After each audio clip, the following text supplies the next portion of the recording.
The cafe was quiet, one of those upscale spots tucked inside a glass building where golden light pooled softly around each table and smooth jazz filled the space. On any other night, it might have felt serene, but Melissa Walker's heart was pounding. She stepped in holding her 5-year-old son Ethan by the hand. Her white dress shifted gently with the breeze, elegant but modest. Her blonde hair was pinned back, though a few strands clung to her cheeks. She looked lovely, but tired, not from lack of rest, but from the weight of too many long days. Her eyes scanned the room until they landed on him. Robert Carter. He looked exactly like the photo her friend had shown her. Sharp jawline, perfectly tailored, suit eyes the color of stormy skies. He sat straight, one hand resting on the table, composed but distant. Melissa hesitated, then led Ethan closer. "I'm so sorry I couldn't find anyone to watch him. I totally understand if—" Before she could finish, Ethan tilted his head, studying Robert. "You look like the man from the park. Are you still sad?" Robert froze. The voice, the tone, it was the same. 2 years ago, a rainy night, a park bench, a bottle in his hand, a tiny boy with big eyes offering him a tissue and saying, "It's okay to cry. My mom says hearts just need hugs sometimes." Robert had never forgotten that moment. Could never. That voice had anchored him. Now here that same voice stood living and breathing, looking up at him with quiet concern. Robert blinked, throat tight. Then slowly he smiled. "Don't apologize," his eyes still on Ethan. "I think I owe your son more than you know." Melissa paused, confused. "I... what?" Robert shook his head gently. "Please have a seat." Still unsure, she helped Ethan into the smaller chair and sat across from Robert. Ethan pulled out a small pack of crayons and started coloring on the kids' menu, like this was any normal evening. Robert watched him for a long beat, something unreadable in his expression. "He's sweet," Melissa smiled. "He's my whole world." They sat quietly, the sounds of clinking cups and soft conversation surrounding them. Melissa stirred her tea, uncertain how to start. She had not been on a date, if this even counted, in years. Robert leaned in slightly. "Has he always been this kind?" She glanced up. "What do you mean?" He nodded toward Ethan, who was now helping the waitress pick up a spoon someone had dropped. "This gentle, this aware." Melissa followed his gaze. "Yes, always. Even when he was little, he'd cry if another baby cried. He just feels things." Robert nodded, a small smile forming, but his eyes didn't match the smile. They held something else, a reverence, a quiet knowing. Melissa shifted in her seat. "I hope he's not too much. I didn't want to cancel last minute, but—" Robert looked back at her. "He's not too much, and neither are you." Melissa blinked. It had been so long since someone said that. She reached for her tea, hands slightly trembling. Robert noticed but said nothing. "Look," Ethan chirped, holding up his drawing. "It's us, Mommy, me, and you." Robert looked at the picture. 3 stick figures under a sun. One had long yellow hair. One wore a tie. The smallest held a balloon. A quiet warmth stirred in his chest. Melissa chuckled nervously. "He includes everyone." Robert smiled. "I'm honored." For the first time that evening, the silence between them felt calm. Not strained, not strange, just safe. Melissa leaned back, her fingers around the warm cup. Ethan rested against her shoulder. Across the table, Robert watched, feeling something shift inside him. Sometimes a 5-year-old saves your life, and sometimes the universe sends him back to show you how to live again. 2 years ago, everything was different. The rain came down in sheets, cold, relentless, and uncaring. Robert Carter sat on a weather-worn bench in the middle of an empty park, his $1,000 suit soaked through his phone, long dead. His mind, a blank tunnel of noise. He had not meant to end up there. He had driven with no direction, no plan, only a growing ache in his chest that had become too loud to ignore. Hours earlier, he had walked out of a boardroom and into silence. His name scrubbed off, the company he had built with his own hands, betrayed by Victor.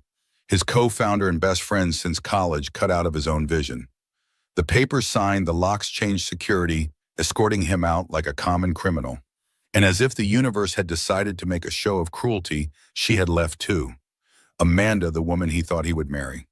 4 years together, vanished in a 15-minute conversation in their kitchen. She told him he had become too much, too distant, too broken. "No one stays with a sinking ship," she had said, her engagement ring placed neatly on the counter between them like a full stop at the end of a sentence. And Robert, he was sinking fast. That bench was supposed to be the last stop. The rain, a perfect metaphor. The world just distant enough to ignore his leaving. He sat there for what felt like hours, clutching a bottle of whiskey he had not opened but could not let go of. His head in his hands, suit heavy with water, heart heavier with failure. That was when he heard the footsteps. Small, uneven, childlike. A boy, maybe 4, maybe 5, stood in front of him, holding a crumpled tissue in one hand and wearing rain boots far too big for his feet. His jacket was slightly crooked, zipped up wrong, his nose a little runny, but his eyes wide, gentle, strangely calm. The boy reached out the tissue, his voice soft but clear. "Mister, it's okay to cry." Robert blinked. My mom says hearts just need hugs sometimes. That one sentence cracked something inside him. Something deep, something dark. Robert stared at the boy, stunned water running down his face. Some of it rain, some of it not. He did not know what made the boy stop. He did not know where the mother was. But in that moment, for the first time in months, he felt seen. Not as a failure, not as a CEO, just as a man whose heart had caved in. He had not spoken. He could not. But he had taken the tissue with shaking fingers, and the boy had simply smiled, then turned and skipped away toward a woman waiting under a distant tree. Her face had been hidden by a large umbrella, her hand reaching out for the boy's. Robert never forgot that night. He never forgot the boy's voice, that kindness, that absurd, innocent truth. Hearts just need hugs sometimes. He did not end his life. Instead, he went home. He opened his laptop. And for the first time in weeks, he wrote down an idea about emotional resilience, about AI, that could understand human empathy.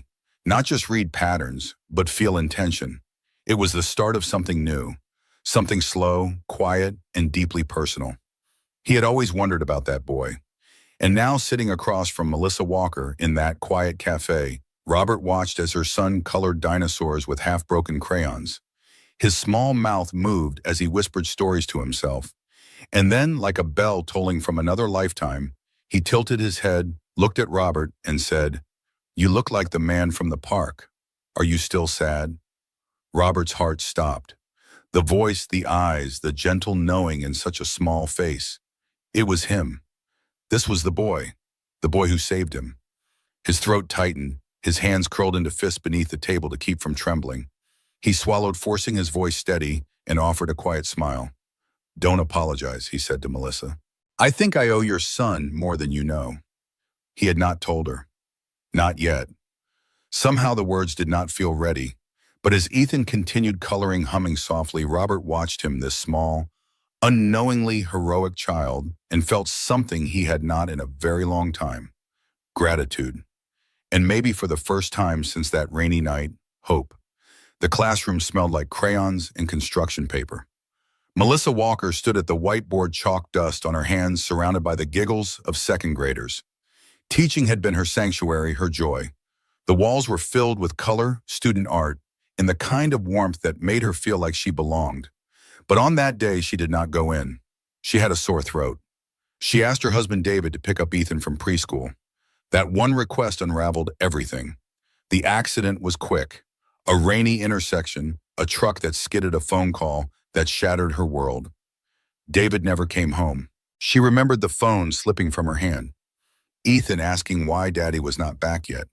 The way she screamed into a pillow that night so her son would not hear her fall apart. Grief did not just break her. It reshaped her. She took a leave from school just for a while, she told herself. But returning meant passing the desk where David once left her coffee. It meant smiling through pain that refused to fade. She could not do it. Bills piled up. Sleep became a stranger. The once vibrant home turned quiet and cold. Eventually, she found work at a small bookstore. Quiet, unassuming, the kind of place that asked nothing of her but presence. On slow days, she brought Ethan. But even there, she apologized. "I'm sorry he's just a little fussy today. I'm sorry I'll need to leave early again. I'm sorry for the noise, the distraction, for everything."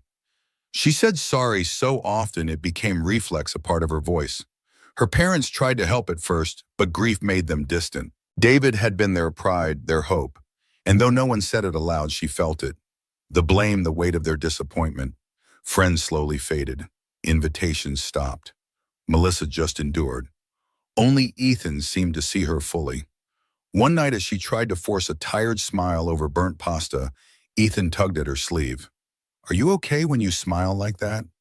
She blinked, then kissed his forehead, too choked up to answer. Ethan had always been like that, gentle, oddly perceptive for his age. When she looked tired, he would bring her a cookie. When she cried, he would crawl into her lap and just sit there wordless. He held her together with small, invisible threads.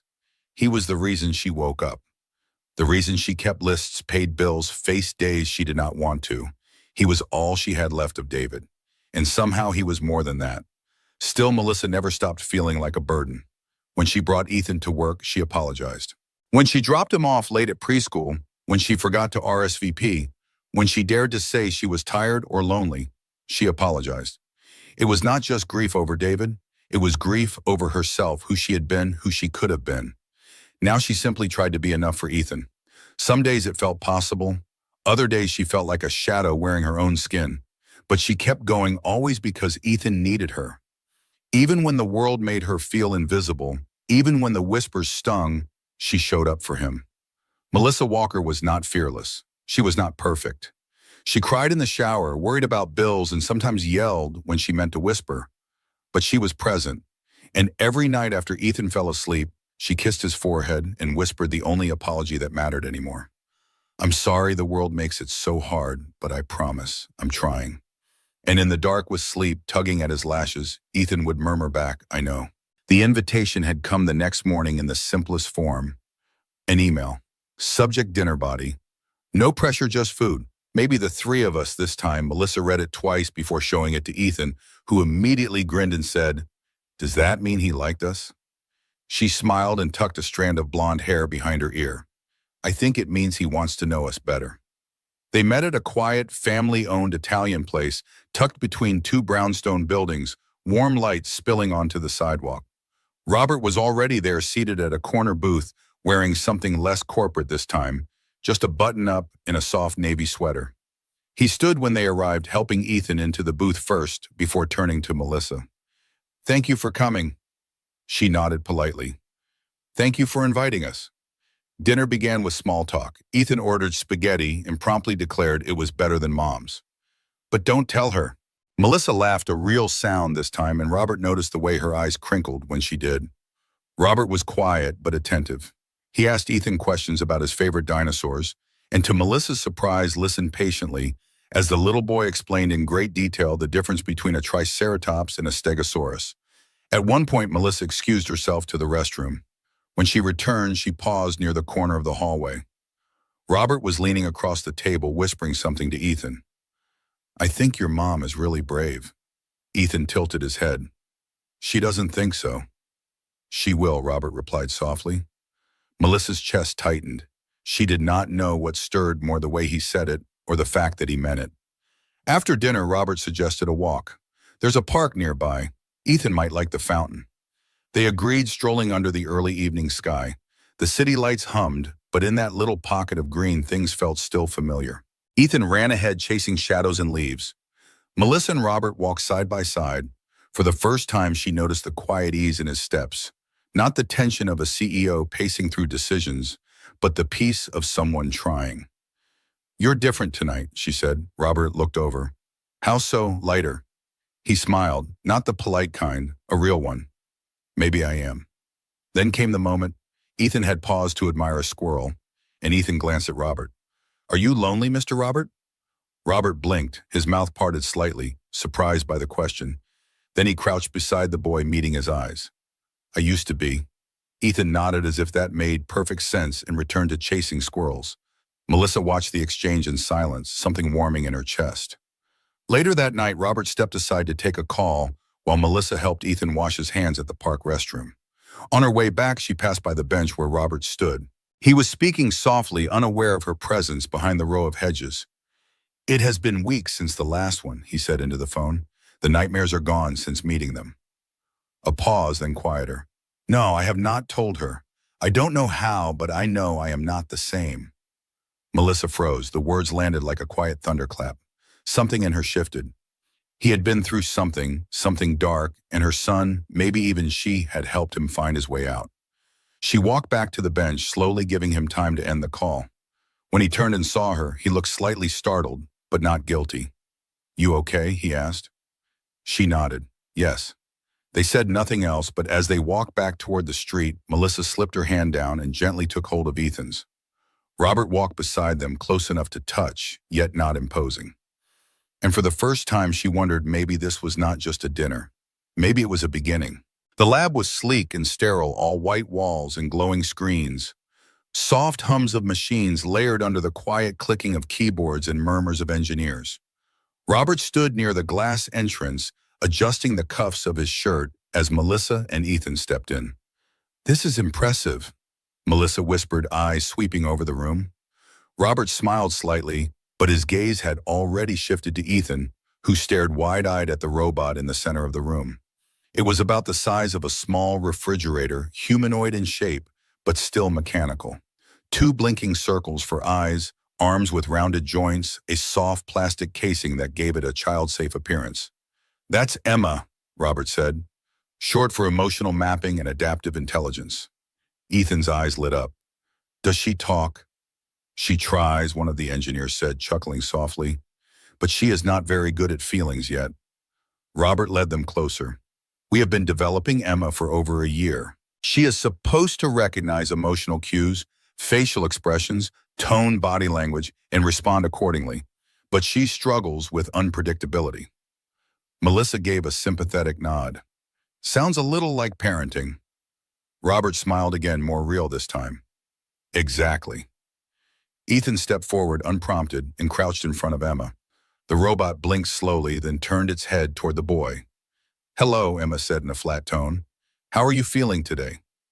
Ethan tilted his head. "You sound nervous." "I do not experience nervousness." "You kinda do," Ethan said, poking gently at the robot's foot. "You talk like you're scared of saying the wrong thing." Robert and Melissa exchanged a glance. "I'm not mad," Ethan added, as if comforting a real person. "Sometimes I get scared too, like when I spill milk and I think Mom won't love me anymore." There was a sudden stillness in the room. Emma blinked again, then paused, an unnatural delay in her usual automated response. Robert's brow furrowed.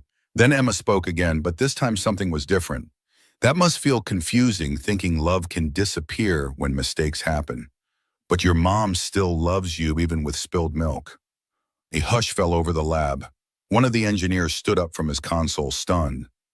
That was not pre-coded. That was adaptive responsive. That was Emma processing in real time. Robert stared at the robot, then at Ethan, his pulse picking up. He had spent months with teams of experts coding layers of empathy, language, and logic into that machine. They ran thousands of simulations, rewrote emotional response scripts, tweaked algorithms to mimic understanding. Nothing had worked until now, and all it took was a child telling the truth. Robert knelt slowly beside Ethan. "Do you know what you just did?" Ethan shrugged, picking at a thread on his sleeve. "I just talked to her like she has feelings too." Robert's throat tightened. He looked up at Melissa, who stood frozen near the table, one hand covering her mouth, eyes brimming. She had heard it too. The unfiltered wisdom of a 5-year-old and the way it had unlocked something no team of engineers could. His robot, had finally worked.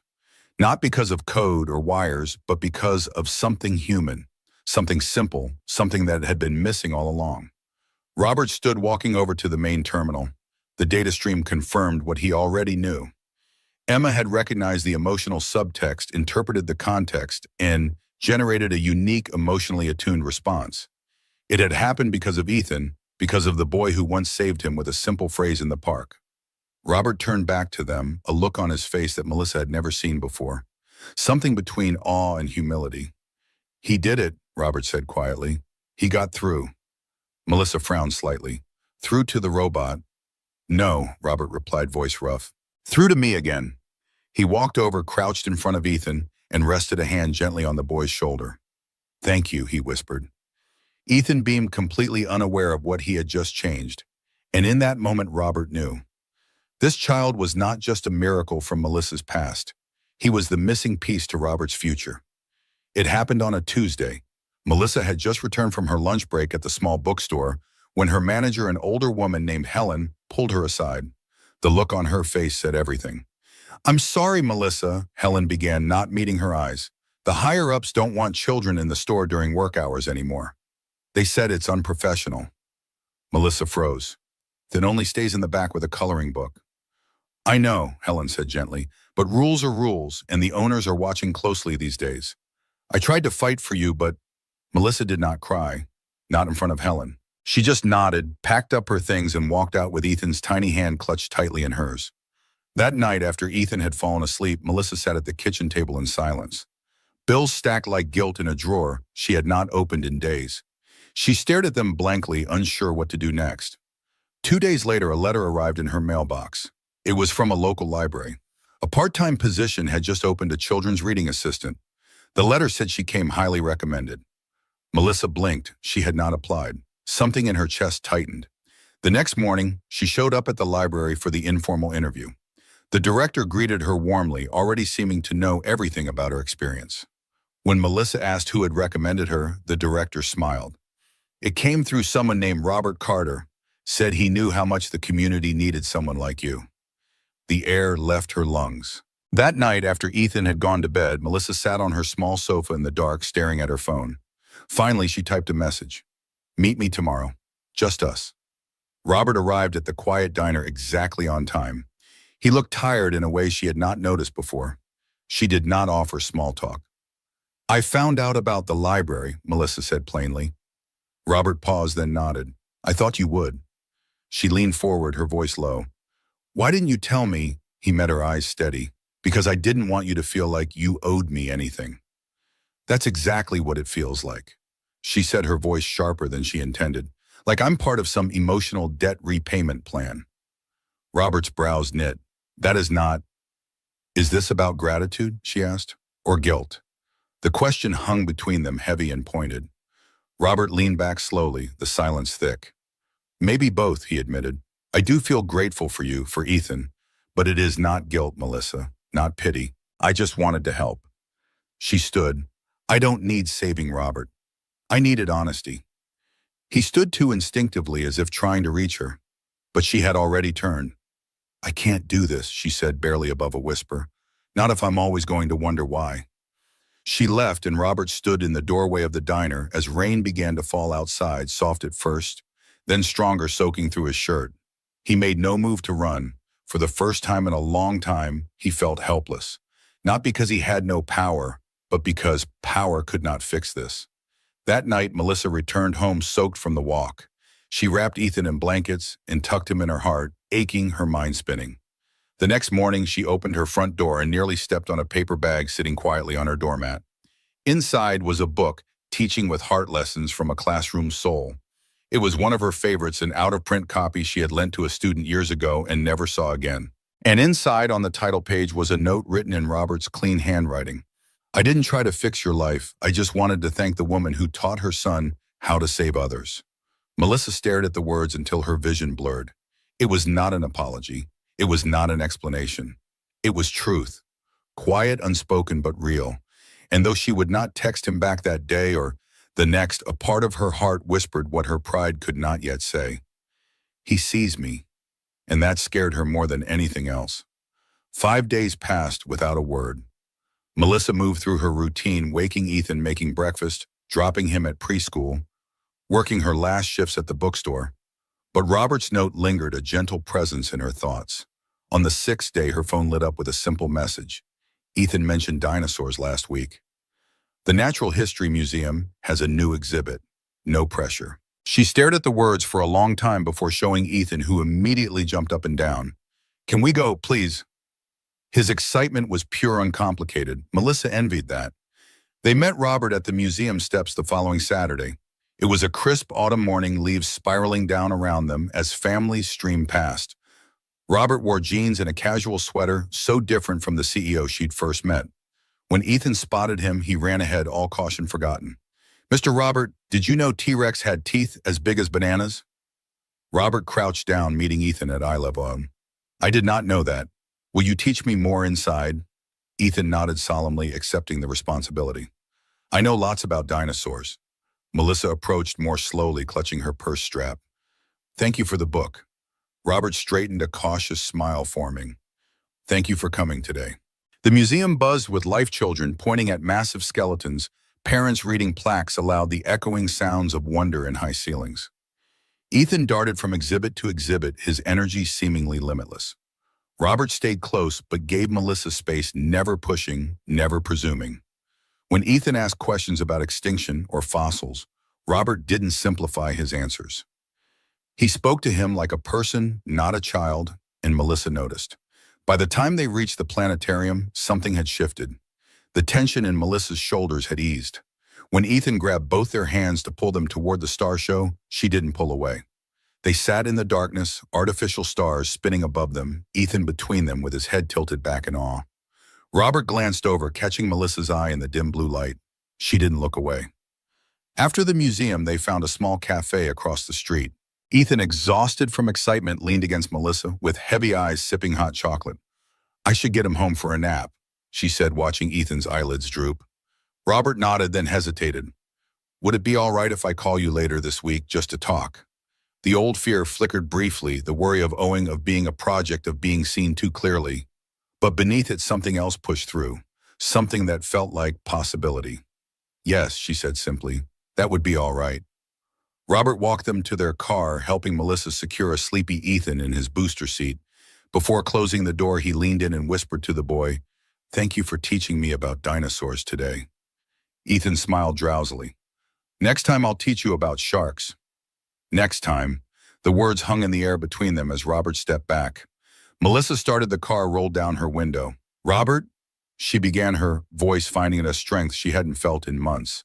I don't need to be saved, but I think maybe I'm ready to be seen. His expression softened, understanding washing over him. I'd like that very much.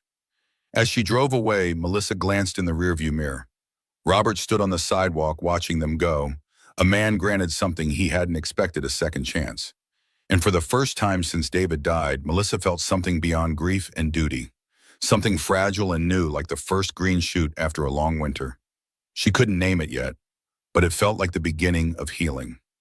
Melissa received another package 3 days later. This time, a faded cardboard box sat on her doorstep as she returned from dropping Ethan at preschool. Inside lay an antique edition of Education Through Wonder by Margaret Holloway, a rare teaching philosophy book she'd mentioned during their museum visit. Its leather binding was worn at the edges, pages yellowed with time, but intact. A small note nestled between the pages. I'm not trying to fix your life. I just want to thank the woman who taught her son how to save others. Melissa traced her fingers over the embossed title. She'd searched for this book for years after her university professor had shown their class his personal copy. The message was the same as the one in the previous book, but something about seeing it twice made it sink deeper. She placed it carefully on her bookshelf, next to the framed photo of David holding newborn Ethan. That evening, she sent a text. The book is beautiful. Thank you. 3 dots appeared, immediately disappeared, then reappeared. Finally, would you like to get coffee sometime, just to talk? Melissa stared at her phone thumb, hovering over the screen. Behind her, Ethan's dinosaurs were scattered across the living room floor, casualties of an imaginary meteor. The apartment felt smaller each day, the walls closer, the ceiling lower. She thought of Robert's face at the museum, how he'd listened to Ethan with genuine interest, never once checking his phone or rushing them along.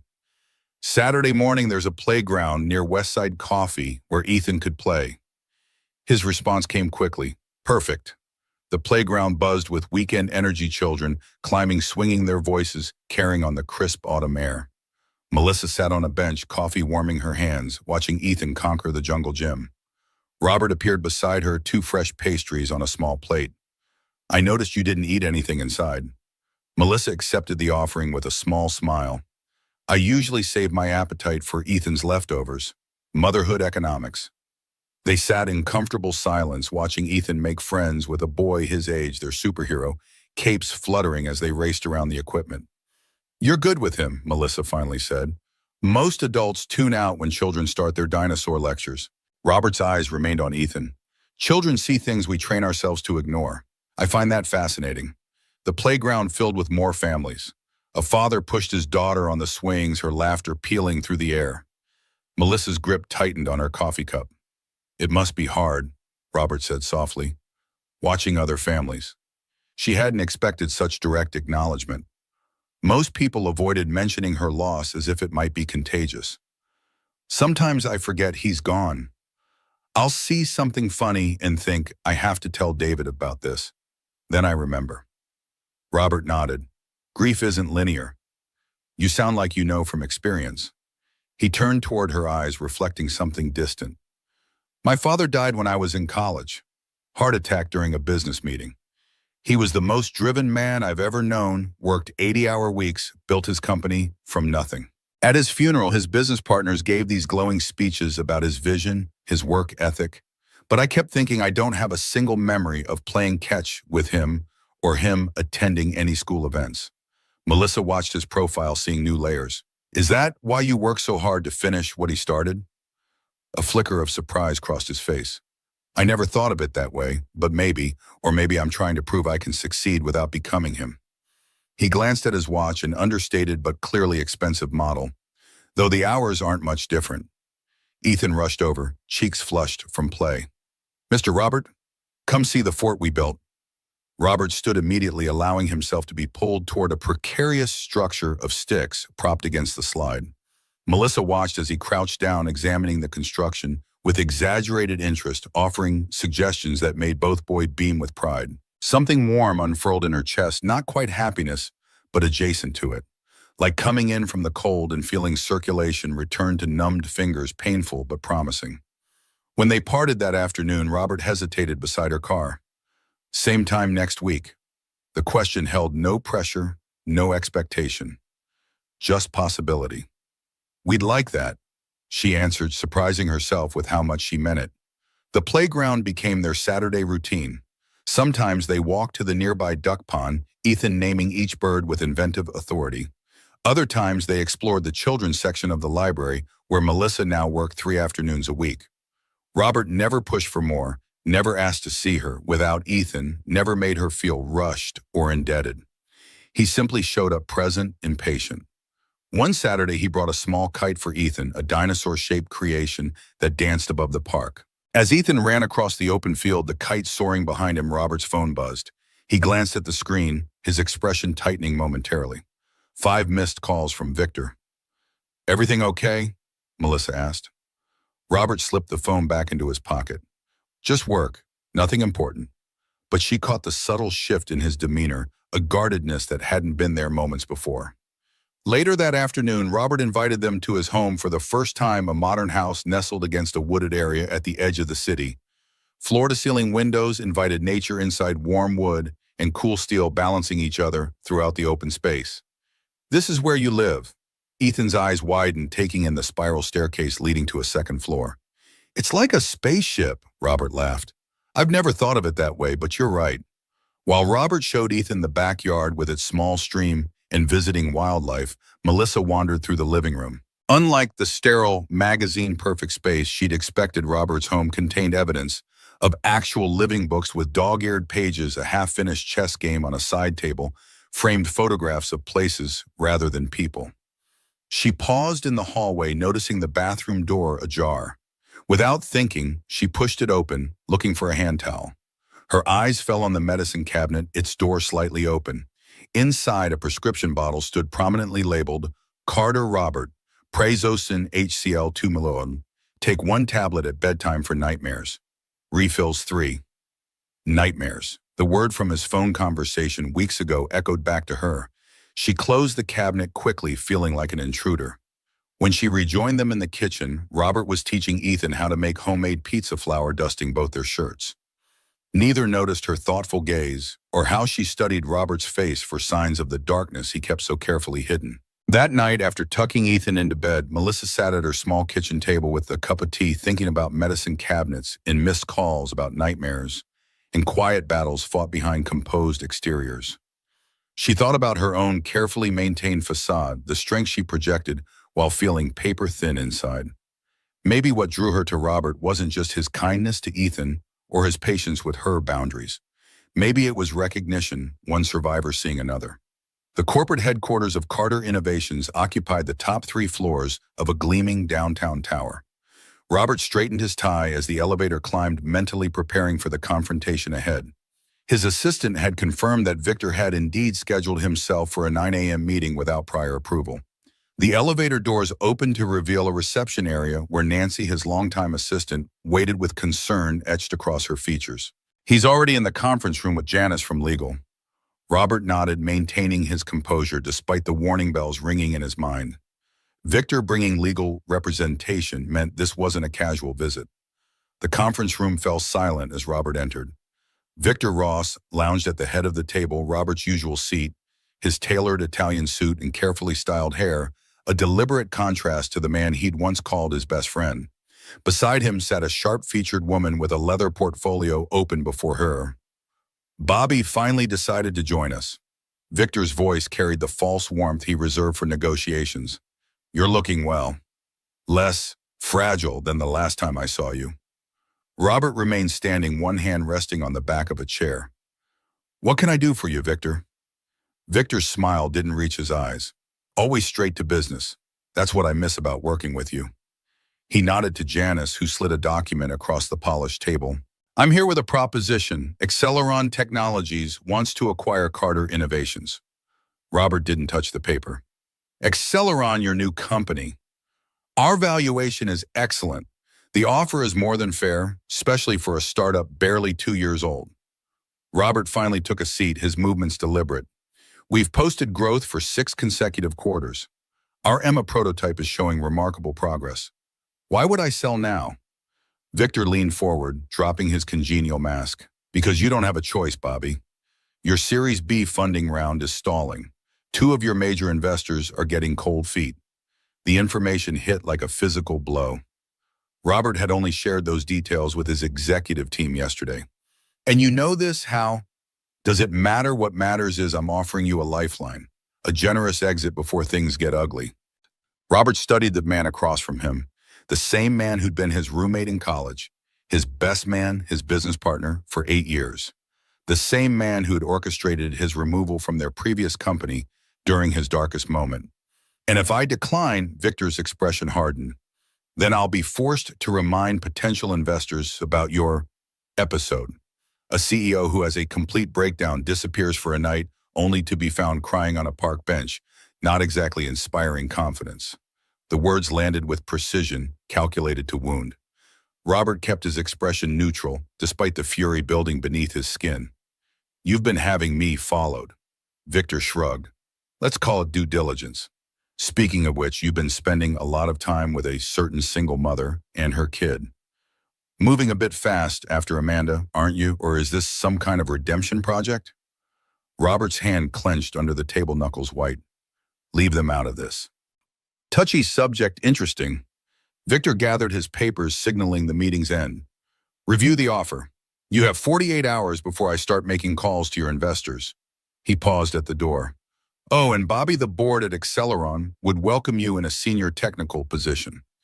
Not leadership, of course, but somewhere you could contribute without the pressures of executive decisions." After they left, Robert remained motionless in the empty conference room, Victor's threat expanding to fill the space. He'd rebuilt his life carefully after losing everything: his company, his fiancée, nearly his will to live. Now Victor threatened not just his new company, but Melissa and Ethan too. His phone vibrated with a text from Melissa. "Ethan's school play is tonight at 7. He asked if you might come. No pressure." Robert stared at the message, a lifeline amid the storm. 2 worlds colliding: the cutthroat business arena where he'd spent most of his adult life, and the gentle healing space he'd found with Melissa and Ethan. For the first time, he understood they couldn't remain separate forever. The elementary school auditorium hummed with excitement, parents clutching programs and flowers, siblings squirming in uncomfortable clothes, teachers herding small actors backstage. Melissa saved a seat beside her, scanning the entrance with each new arrival. When Robert appeared in the doorway, still in his business suit, but with his tie loosened, relief washed over her face. He navigated the crowded aisle, apologizing to parents as he squeezed past. "Sorry I'm late, work emergency." Melissa noticed the tension around his eyes, the tightness in his shoulders. "Everything okay?" He managed a smile that didn't quite reach his eyes. It is now. The lights dimmed, and children dressed as various woodland creatures took the stage. Ethan appeared as a majestic stegosaurus, naturally his handmade costume slightly lopsided, but enthusiastic in execution. When he spotted Robert in the audience, his face lit up mid-song. Melissa leaned closer, her voice barely audible. He practiced his lines for you all week. Something shifted in Robert's expression, a softening, a return to the present moment. His work problems seemed to recede as he focused entirely on the small dinosaur proudly reciting facts about the Jurassic period. After the play, Ethan ran to them clutching a papier-mâché egg. "Did you see me roar? Ms. Jenkins said I was the scariest dinosaur even though stegosauruses were actually plant eaters." Robert crouched down to examine the egg. "The scariest and the smartest. Your costume is amazing. Mom helped me make it. She stayed up really late gluing the plates." Melissa blushed slightly at the revelation of her late-night craft sessions. "Pizza to celebrate the star performer." As they walked toward the parking lot, other families streaming around them, a voice called out across the crowd, Melissa Walker." She turned to see an older couple approaching the woman, tall and stern, the man shorter with David's eyes. Her in-laws, Eleanor and Richard Thompson, whom she hadn't seen in over 6 months. Eleanor Richard, what a surprise. Melissa's posture stiffened, her hand automatically finding Ethan's shoulder. Eleanor's gaze darted between Melissa and Robert, then settled on Ethan. "We came to see our grandson perform, of course." "I didn't know you were coming." Richard looked uncomfortable. "We called your old number. When it didn't work, we contacted the school directly." Eleanor's attention fixed on Robert, her assessment almost clinical. "And who might this be?" Before Melissa could answer, Ethan piped up, "That's Mr. Robert. He teaches me about science and builds robots that can feel things." An awkward silence descended. Robert extended his hand professionally. "Robert Carter, I'm a friend of the family." Eleanor's handshake was brief, dismissive. "The family? How interesting." Her eyes returned to Melissa, sharp with accusation. "We haven't heard from you in months, and now we find you have moved on so quickly." The crowded school hallway suddenly felt exposed, dozens of other families within earshot. Melissa's cheeks burned. "This isn't the place, Eleanor." "When is the place? You've shut us out of Ethan's life, our only connection to David." Robert stepped slightly forward, his voice low but firm. "Perhaps we could continue this conversation somewhere more private." Eleanor's eyes narrowed. "This doesn't concern you, Mr. Carter." Ethan tugged at Melissa's hand, confusion clouding his face. "Mom, are Grandma and Grandpa mad at us?"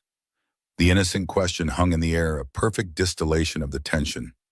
Melissa crouched down to Ethan's level. "No, sweetie. They're not mad. They just miss you and Daddy very much." Eleanor's expression softened marginally at the mention of her son. "We do miss you, Ethan. Very much." Richard finally spoke, his voice gentler than his wife's. "We'd like to see more of you, buddy. Maybe you could visit us sometimes." Melissa straightened, finding her resolve. "Why don't you come over for lunch on Sunday? We can talk then." She emphasized the "we," making it clear Robert wouldn't be part of this particular conversation. Eleanor nodded stiffly, her eyes still fixed on Robert with undisguised suspicion. "Sunday then, we'll bring dessert." As they walked away, Ethan looked up at the adults with confusion. Why did Grandma look angry at Mr. Robert? He didn't do anything wrong. Melissa and Robert exchanged glances over Ethan's head, a world of complication in that simple question. "Sometimes adults have big feelings that are hard to explain," Melissa finally answered. "Let's get that pizza, okay?" But the celebratory mood had evaporated. During dinner, Ethan chattered happily, oblivious to the new tension between the adults. Robert was quieter than usual, his mind clearly elsewhere. Melissa found herself wondering if she'd made a mistake inviting her in-laws back into their carefully constructed new reality. Later, after Ethan was asleep, Robert and Melissa sat on her small apartment balcony, the city lights glimmering below them. "I'm sorry about Eleanor and Richard. They've been difficult since David died." Robert swirled his coffee, watching the dark liquid catch the moonlight. "They're grieving. Grief makes people desperate to hold on to whatever remains. They barely visited when David was alive. Now they act like they have some claim on Ethan." "Do they?" Melissa looked sharply at him. "What do you mean? They're his grandparents, his connection to his father." "I know that. I've never kept Ethan from them." They're the ones who pulled away after the funeral like being around us was too painful. Melissa's fingers tightened around her mug. Now they show up unannounced and look at you like you're desecrating David's memory. Robert was silent for a long moment. Maybe they're afraid. Of what? Of being replaced, of losing their son all over again, if you and Ethan build a new life that doesn't include them. The insight struck Melissa unexpectedly, not because it was profound, but because it revealed how deeply Robert understood loss. Is that what happened with your father? After he died? Robert's expression shifted subtly. My mother remarried within a year. A nice enough man, but determined to erase all traces of my father from our lives. New house, new schools, new family photos without the old ones. It was like my father had never existed. Understanding bloomed between them, the delicate balance of honoring what was lost while still moving forward. I would never erase David from Ethan's life, Melissa said softly. He's in Ethan's smile and the way he tilts his head when he's confused, just like David did. I know. The simple acknowledgement warmed her more than she expected. Robert wasn't threatened by David's memory. He understood its importance. There's something else. Robert began, setting down his mug. Something I should tell you. He hesitated, weighing his words. My former business partner, Victor, has made an offer to buy my company. It's not a friendly offer. Melissa listened as Robert explained the situation, the hostile takeover attempt, Victor's threats, the precarious position of his investors. He mentioned you and Ethan. Robert finished, his voice tight with controlled anger. Just in passing, but it was clearly a warning that he's been having me followed. Melissa's blood ran cold at the thought of being watched, of Ethan being observed by strangers. What are you going to do? Fight him, of course, but it might get ugly. Victor knows things about me, about my darkest moment, that could damage my reputation with investors. The night in the park, Melissa said quietly, when you met Ethan. Robert nodded, unable to meet her eyes. I've never told anyone the full story, how close I came to. He couldn't finish, but he didn't need to. Melissa reached across the small table, her fingers finding his. You survived it. That's what matters. His hand turned to hold hers, the contact grounding them both. I don't want Victor's vendetta to touch you or Ethan. If it would be easier for you to step back until this is resolved, is that what you want? Robert finally met her gaze. No, but I want you to be safe more than I want you in my life. The statement hung between them, raw in its honesty. Melissa studied their joined hands, her smaller one with a fading ink stain from the library, his stronger one with a small scar across the knuckles. I think we both spent enough time choosing safety over connection, don't you? Something shifted in Robert's expression, a release of tension he'd been carrying all evening. I should go. You have your in-laws coming Sunday, and I have some strategic planning to do. At the door, he paused. Thank you for listening, for understanding. Melissa stood on tiptoe and placed a gentle kiss on his cheek. That's what friends do. But as she closed the door behind him, she wondered if friendship was still the right word for what was growing between them. Sunday lunch with the Thompsons was exactly as uncomfortable as Melissa had anticipated. Eleanor examined the apartment with barely concealed disapproval, noting the smallness of the space, the second-hand furniture, the walls that needed repainting. Richard seemed lost, following his wife's lead while sneaking apologetic glances at Melissa. Only Ethan remained unaffected, proudly showing his grandparents his rock collection and dinosaur figures. After lunch, Melissa suggested he play in his room while the adults talked. So, Eleanor began once Ethan was out of earshot. This Robert person, how long has that been going on? Melissa kept her voice even. Robert is a friend. He's been kind to Ethan and me during a difficult time. And you don't think it's too soon? David has only been gone 2 years. The accusation stung, even though Melissa had anticipated it. There's no timeline for grief, Eleanor.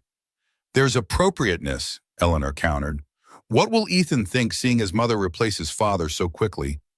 Richard placed a restraining hand on his wife's arm. Eleanor, please.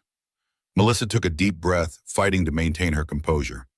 No one is replacing David. No one could. But Ethan deserves joy in his life. So do I. And this man brings you joy. Eleanor's tone made the question sound like an accusation. He brings normalcy, kindness, stability. Melissa met her mother-in-law's gaze directly.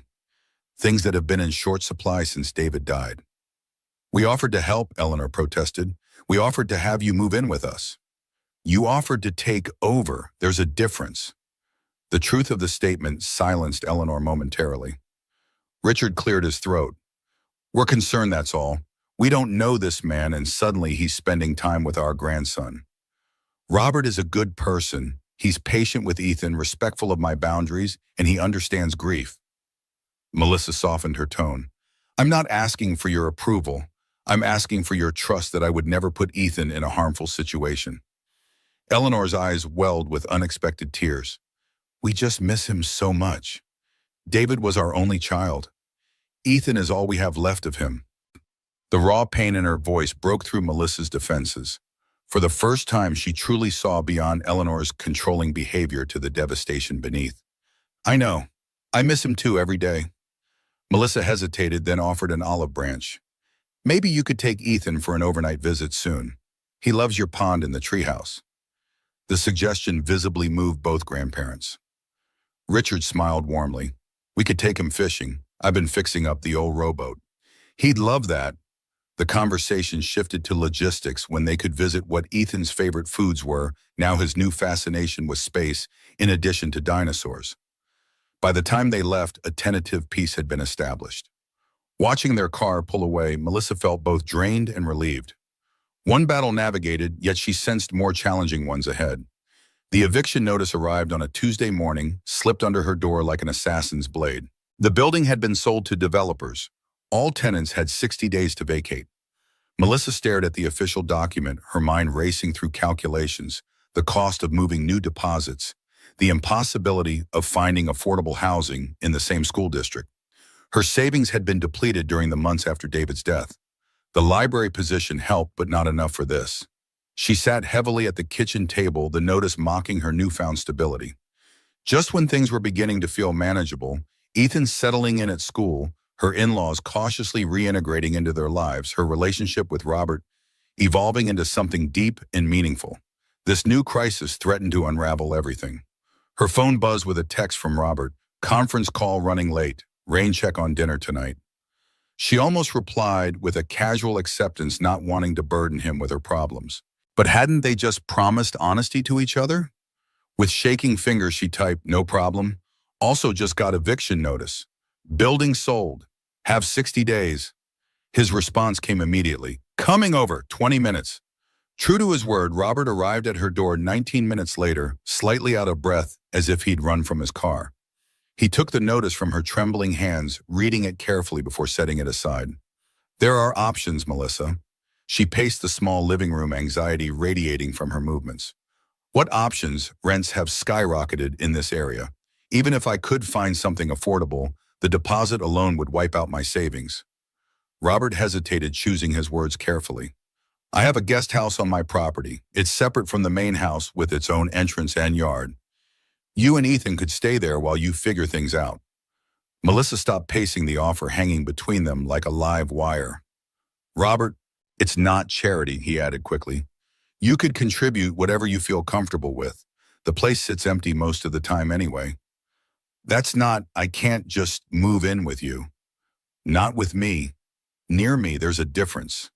He softened his tone. At least come see it before you decide. Melissa wrapped her arms around herself, torn between pride and practicality. What would Ethan think? What would people think? Does it matter what people think if you and Ethan are safe and stable? Of course it matters. My in-laws already think I'm betraying David's memory by being friends with you. If we moved into your property, Robert stepped closer, his voice gentle but firm. This isn't about me wanting more from our relationship, Melissa. This is about offering a solution to a practical problem. One friend helping another.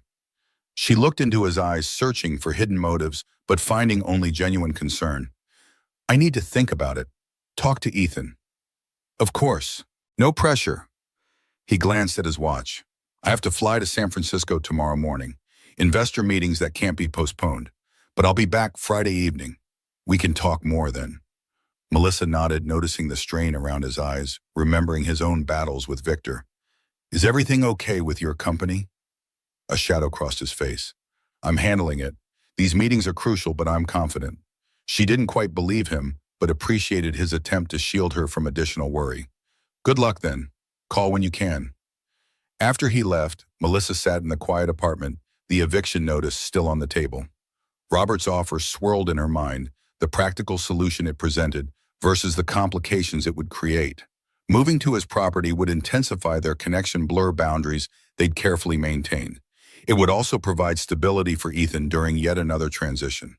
The thought of starting over again exhausted her to her core. How many times could a person rebuild before the foundation itself gave way?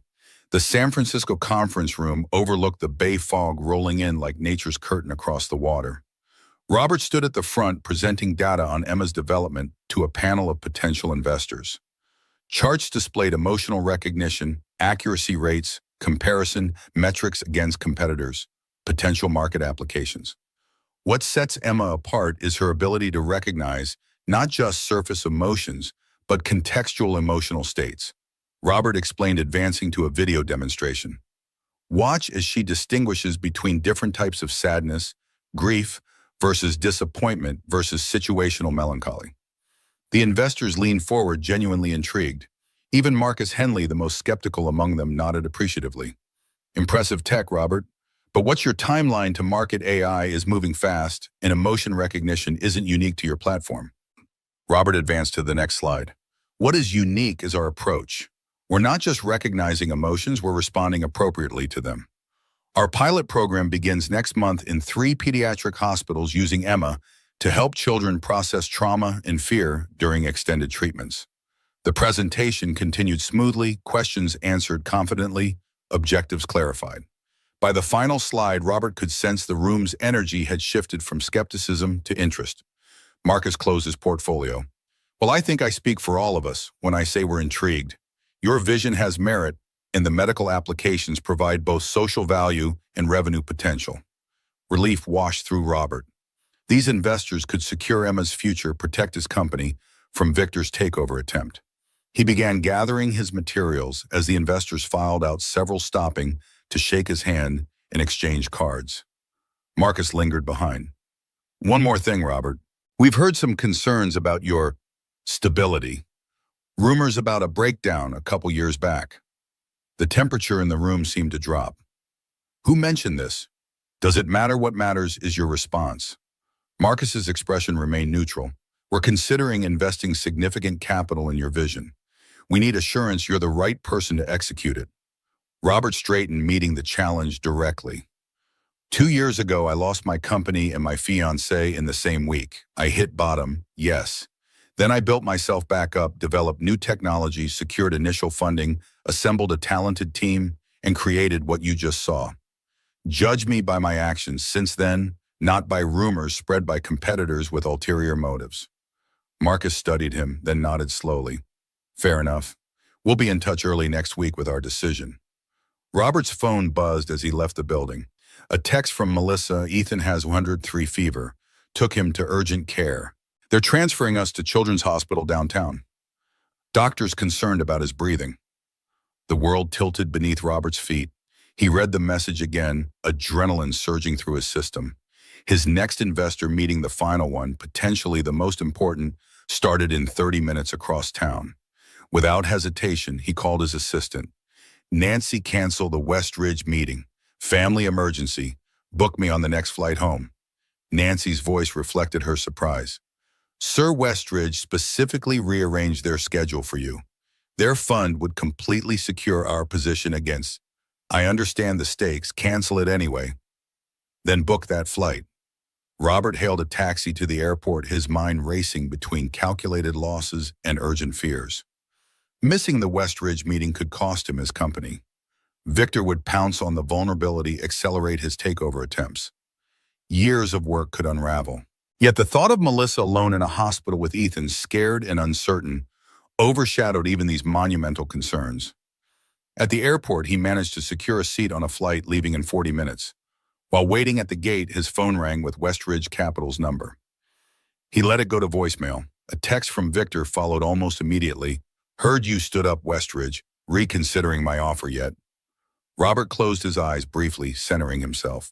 Then he called Melissa. Her voice came through, tight with worry. "Robert, I'm on my way. Flight leaves soon, should land by 6 p.m. How is he?" "They're saying pneumonia. They want to keep him overnight, maybe longer. His oxygen levels are low." Her voice broke slightly. "I'm scared, Robert." "I'll be there as soon as possible." "Which hospital?" "Children's Memorial, East Wing, room 37. "Did you call anyone else, your parents, the Thompsons?" A hollow laugh escaped her. "My parents are in Arizona."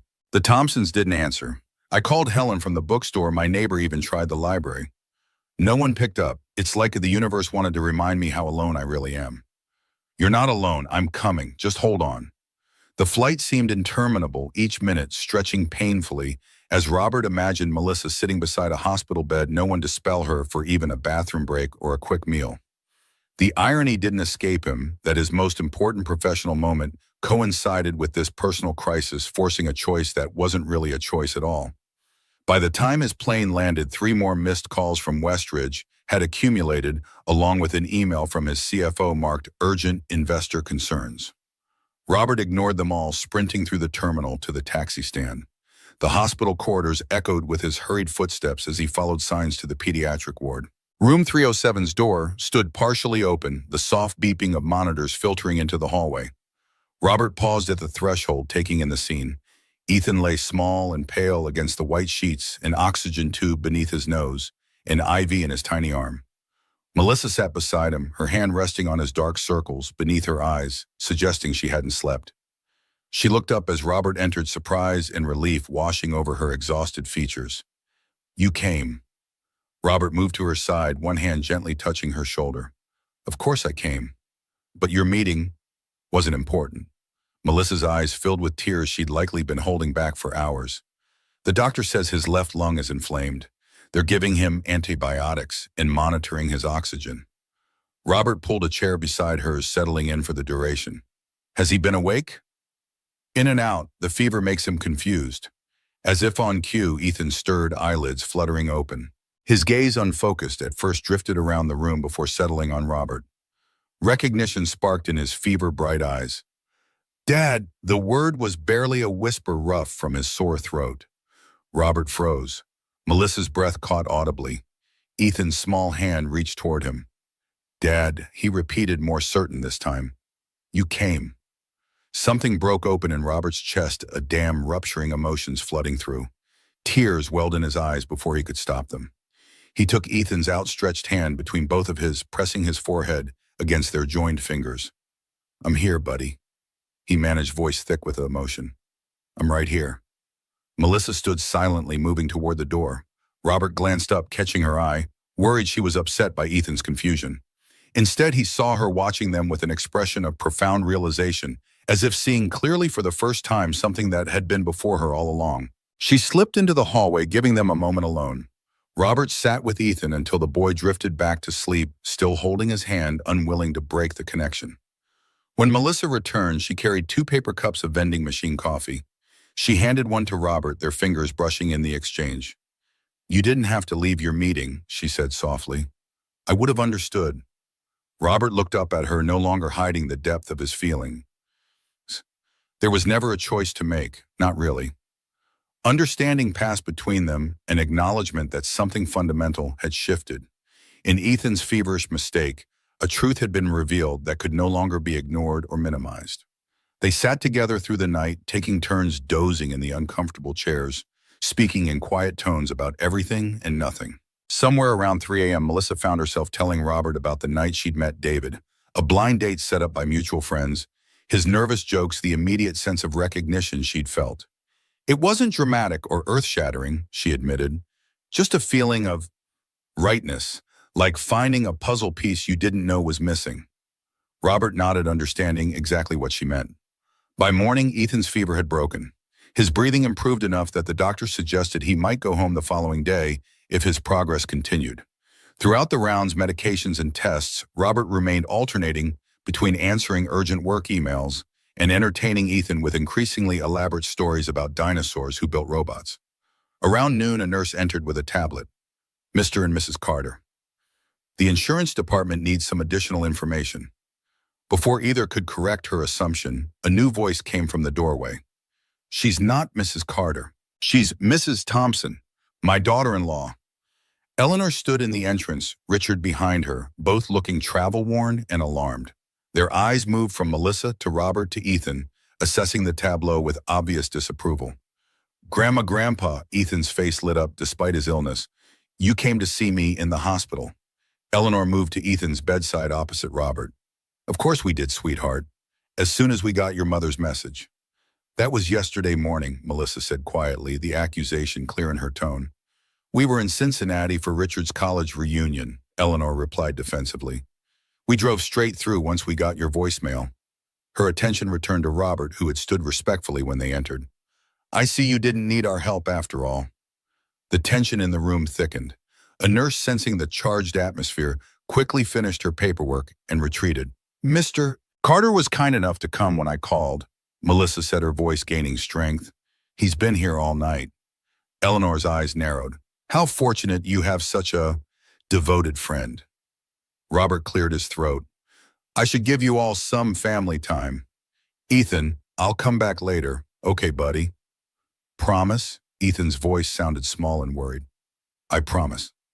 As Robert gathered his jacket, Eleanor followed him into the hallway, pulling the door partially closed behind them. Her voice, though hushed, carried an unmistakable edge. "I don't know what your intentions are with my daughter-in-law and grandson, but they are still grieving, still vulnerable." Robert met her gaze steadily. "I'm well aware of that, Mrs. Thompson." "Are you? Because from where I stand, it looks like you're taking advantage of a widow's loneliness and a little boy's need for a father figure." The accusation stung, but Robert maintained his composure. "I respect your concern for your family, but you should know Melissa is one of the strongest people I've ever met. She doesn't need saving or protection. She needs support and understanding." Eleanor's posture remained rigid.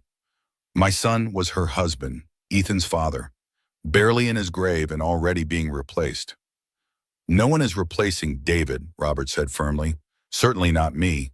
Ethan will always know his father through stories and memories, yours, Melissa's, and anyone else who loved him." For a moment, Eleanor's facade cracked, revealing the grief beneath her anger. "He called you Dad," the nurse told us when we arrived.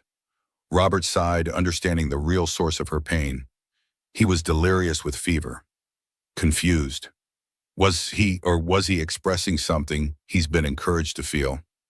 Before Robert could respond, the door opened, fully revealing Melissa standing there, her expression making it clear she'd heard everything. "That's enough, Eleanor." Her voice was quiet but firm. "Robert has shown Ethan nothing but kindness and respect. He's never once tried to replace David or erase his memory." Eleanor turned to her, tears threatening. "You're moving on as if David never existed." "Moving on doesn't mean forgetting. It means living."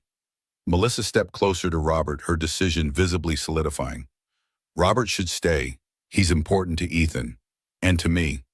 The declaration hung in the air between them, Eleanor's disapproval radiating like heat. Finally, she nodded stiffly. "It's your life, Melissa. Your choice." She turned back toward Ethan's room. "We'll be with our grandson." After she left, Melissa let out a shaky breath. "I'm sorry." Robert shook his head. "Don't be. She's protecting her son's memory. I understand that." "Stay," Melissa said, reaching for his hand. "Please." Their fingers intertwined, a silent affirmation of what had been building between them for months. In the sterile hospital corridor, surrounded by the sounds of machines and hurried footsteps, they stood together. Two people who had survived loss and found each other in the aftermath. Later, as afternoon stretched into evening, an unexpected visitor arrived at Ethan's room. Victor Ross walked in confidently, a large stuffed dinosaur under one arm, his smile calculated. "I heard the little guy was sick," he announced, his eyes finding Robert immediately. "Thought I'd drop by with a get-well gift."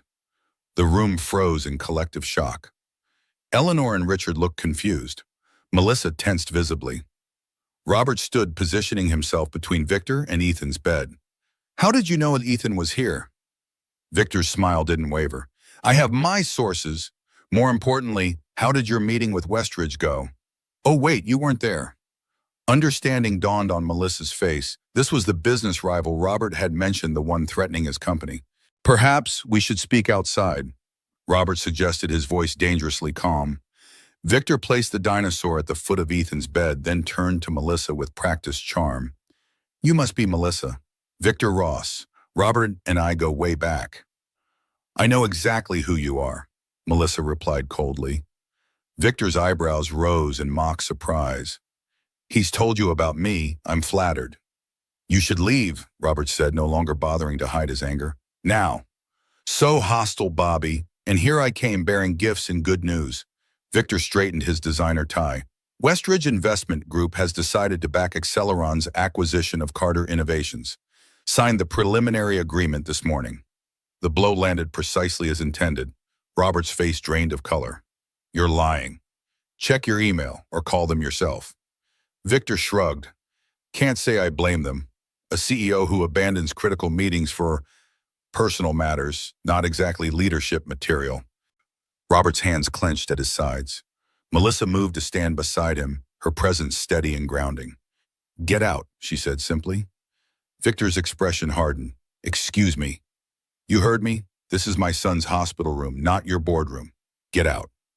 Victor looked between them, a new calculation forming behind his eyes. Well, well, the devoted mother and the white knight. How touching. He stepped closer to Robert, lowering his voice. Was it worth it, Bobby, throwing away everything we built for this domestic fantasy? Robert met his gaze without flinching. Yes. The simple answer seemed to catch Victor off guard. He recovered quickly, plastering on his corporate smile once more. We'll discuss the transition details next week. My lawyers will be in touch. He nodded to the others in the room. Lovely meeting you all. Speedy recovery, kid. After Victor left the room, remained silent. Eleanor and Richard exchanged confused glances. Ethan, who had watched the exchange with wide eyes, finally spoke. I don't like that man. He talks nice, but he feels mean. The simple observation broke the tension.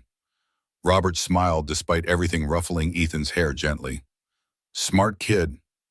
Melissa touched Robert's arm. Your company is what he said true. Robert nodded grimly. Probably. I'll need to make some calls, but if Westridge backed out, Victor will have the leverage he needs. Because you came here instead of meeting with them. Melissa realized guilt washing over her face. Robert, I'm so sorry. Don't be. His voice was firm, certain. I made the right choice. Eleanor watched this exchange with new eyes, seeing something in Robert she hadn't before, not an opportunist, but a man who had just sacrificed something enormous for her daughter-in-law and grandson. You missed an important meeting to be here, she asked quietly. Robert glanced at her, surprised by her interest. Yes? For Ethan. For both of them. Something shifted in Eleanor's expression, not acceptance, not yet, but a crack in her resistance. She nodded once, then returned her attention to Ethan. Later, as darkness fell outside the hospital windows, Robert stepped into the hallway to make the calls he'd been avoiding. As expected, Westridge had indeed backed Victor's play. The carefully rebuilt company Robert had poured himself into for 2 years was slipping through his fingers. When he returned to Ethan's room, he found Eleanor and Richard preparing to leave for their hotel. Richard shook his hand awkwardly on the way out. Eleanor paused beside him. You really care about them, don't you? It wasn't quite a question, and more than I can say. She studied him for a long moment. David was a wonderful father. I know. Ethan deserves that same kind of love. Robert met her gaze directly. I agree. Eleanor nodded, a truce of sorts established. Good night, Mr. Carter. After they left, Melissa settled into the recliner beside Ethan's bed, exhaustion etched into every line of her body. Robert took the chair on the other side, his own fatigue catching up with him. I've been thinking about your offer, Melissa said softly, watching Ethan sleep. The guest house. Robert looked up surprised. You don't have to decide now. There's plenty of time. I know, but seeing you here today, watching you with Ethan, she met his eyes across the bed. I think it would be good for us. For all of us. The simple statement contained multitudes' acknowledgement of their deepening connection, recognition of the family they were tentatively forming, acceptance of a future neither had imagined possible. Are you sure? Melissa nodded, a tired smile touching her lips. Sometimes the hardest choices are the simplest ones, aren't they? As if in agreement, Ethan shifted in his sleep, one small hand reaching out unconsciously. Robert took it gently in his own, the connection bridging the hospital bed past to future loss to possibility, solitude to family. Outside, rain began to fall against the window. Not the desperate downpour of that night in the park 2 years ago, but a gentle cleansing shower washing away what was nourishing what could be. 3 months after Ethan's hospitalization, spring bloomed across Robert's property. The main house stood proud on the gentle slope, large windows reflecting morning light. 50 yards away, nestled among flowering dogwoods, the guest house had transformed into a true home.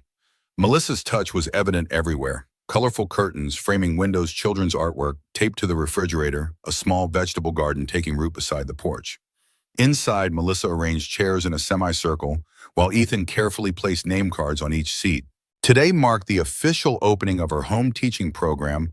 3 students with special learning needs would arrive within the hour. "Do you think they'll like our classroom?" Ethan straightened a wobbly chair, his expression serious. Melissa surveyed the converted living room bookshelves lined with educational materials, a whiteboard mounted on the wall, learning stations organized by subject. "I think they'll love it." Ethan nodded solemnly, then brightened as he spotted movement through the window. "Robert's coming." Robert approached the guest house carrying a large package wrapped in brown paper. Since Melissa and Ethan had moved in, he'd maintained a respectful distance, present, but never imposing, supportive, but never overstepping. They shared dinners 3 or 4 times a week, weekend outings, quiet evenings on the porch after Ethan was asleep, but Robert was careful to give them space to establish their own routine. "Special delivery for Walker Academy," he announced, setting the package on the table. Ethan bounced on his toes. "What is it?" "Open it and see, Biome." Together, Melissa and Ethan unwrapped the gift, a handcrafted wooden sign reading Walker Learning Center. In elegant lettering, small educational symbols carved into the border. "It's beautiful." Melissa ran her fingers over the smooth finish. "Did you make this?" Robert nodded, pride mixing with shyness. "Woodworking's been a hobby since high school. Never have enough time for it, but this felt important." The simple gift represented more than decoration. It was recognition, validation of Melissa's new beginning. After years of apologizing for her existence, of feeling like a burden, here was physical proof of her value, her purpose. "We'll hang it right by the entrance," she decided, blinking back unexpected tears. Ethan tugged at Robert's sleeve. "Will you stay and meet my new friends?" Robert glanced at Melissa, waiting for her cue. This was her domain, her professional space. She nodded, appreciating his sensitivity. "I'd love to, but just for a few minutes. This is your mom's classroom after all." As if on cue, gravel crunched in the driveway, the first student arriving. Melissa squared her shoulders, teacher mode activating. Showtime. By lunchtime, the inaugural session of Walker Learning Center was a tentative success. 3 children, Maya with her selective mutism, Zach struggling with dyslexia, and Joey with ADHD, had settled into the gentle structure Melissa created. Robert had made himself scarce after brief introductions, heading to his home office to tackle the mounting challenges at his company. Victor's takeover was proceeding despite Robert's legal attempts to block it. Without Westridge's investment, Carter Innovations faced a cash flow crisis. The MMA project remained viable but underfunded. Robert had been forced to lay off 3 engineers already, with more cuts looming. Yet watching Melissa flourish, seeing Ethan thrive in their new environment, Robert couldn't summon true regret for the choice he'd made that day in San Francisco. Some sacrifices counted as investments of a different kind. That evening, after the students had gone and Ethan was absorbed in a dinosaur documentary, Melissa joined Robert on the main house's back deck. The setting sun painted the sky in watercolors, silhouetting the distant mountains. "Thank you for the sign. It meant more than I can say." Robert handed her a glass of wine. "How was the first day?" "Challenging, rewarding, exhausting." Melissa laughed softly. "Everything teaching should be." Comfortable silence settled between them as they watched fireflies begin their evening dance over the lawn. Melissa studied Robert's profile, noting the new lines around his eyes, the slight furrow that hadn't been there 3 months ago. "Any news about your company?" His expression tightened almost imperceptibly. "Victor's lawyers submitted the final acquisition offer today. The board is reviewing it, but without alternative financing." He shrugged, leaving the inevitable conclusion unspoken. "I'm sorry." "Don't be. Companies come and go. Some things matter more." His eyes drifted toward the guest house where Ethan's small silhouette moved past a lit window. Melissa covered his hand with hers. What about Emma? All that work, all that potential. The prototype is stable. That's something. Robert's thumb traced small circles against her palm. Victor wants the technology, not the vision behind it. He'll probably strip it down, integrate the recognition algorithms into surveillance systems or marketing tools. Can you stop him? Legally, no. The intellectual property belongs to the company. Frustration edged his voice. The irony is we're closer than ever to a breakthrough. After Ethan's interaction with the prototype, we completely restructured Emma's emotional learning pathways. The results have been remarkable. Melissa squeezed his hand. Then we find another way. The simple "we" lodged in Robert's chest like a warm coal. Throughout his adult life, problems had been his alone to solve: business challenges, personal setbacks, all faced in essential solitude. Even with Amanda, there had always been a divide between his struggles and their relationship. This felt different, unsettling and comforting simultaneously. I've been thinking, Melissa continued, about taking Ethan to visit my parents in Arizona next month. They haven't seen him since David's funeral, and the school break seems like good timing. The apparent change of subject took Robert by surprise. That sounds important. How long would you be gone? A week, maybe 10 days? She hesitated. Would you mind watching the house while we're away? Of course not. I can water the plants, bring in the mail. Melissa took a deep breath. Actually, I was hoping you might join us. Meet my parents. The invitation hung in the twilight air between them, weighty with implication, rich with possibility. Meeting parents represented a threshold, a declaration of seriousness neither had verbalized. Are you sure it's a big step?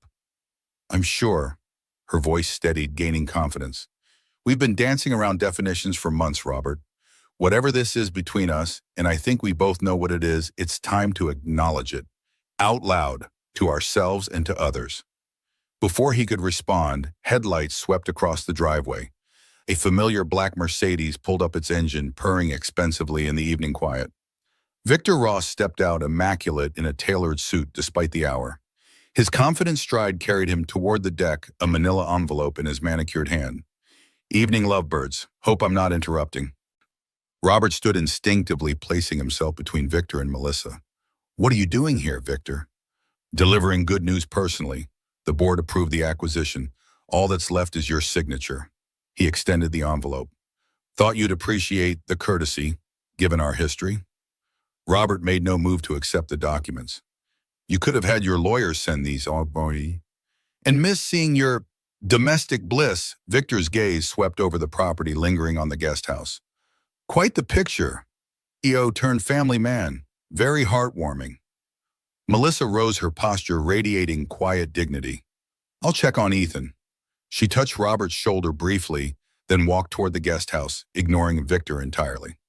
Victor watched her go, a calculating smile playing at his lips. Smart move, Bobby. When the company's sinking, grab a life raft. Any port in a storm, right? Say what you came to say, then leave. Such hostility. Victor sighed dramatically. Fine. Here's what's happening. The board voted unanimously to accept Acceleron's offer. You have 48 hours to sign these papers, or we proceed with a hostile takeover. Either way, Carter Innovations becomes a subsidiary of Acceleron Technologies by the end of the week. Robert accepted the envelope, his face expressionless. Is that all, Mom? Almost. Victor's tone shifted, becoming unexpectedly sincere.